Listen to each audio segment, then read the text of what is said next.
Welcome to today's daily message. Today I'm continuing my reflections on the homily that Father Bill gave on September 22nd, the weekend of the 21st and 22nd of September. And so today I'd like to bring to your attention again the first reading from that Sunday. It comes from the prophet Amos. And Amos is saying to the people of Israel that their liturgy, their observance of the Sabbath, their observance of the new moon, a festival of the new moon, means nothing because they are trampling upon the needy and bringing the poor of the land to an end. And this theme is something that appears often in the prophetic literature of the Old Testament.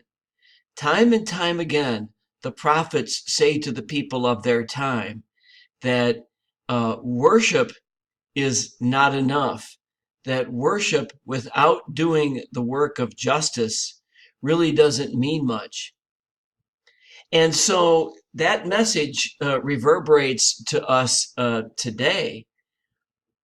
What we are called to do is to bring the work that we do on behalf of the poor and those in need. We should bring that to the Sunday liturgy. We should bring that to the daily liturgy.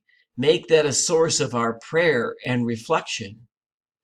And then when we hear at the end of the Mass, "Go in peace, the Mass is ended," we should be fortified and prepared to go back out into the world so that we can do the work of justice, so that we can make the world a more fair place for everyone, which is what God intends for all of us.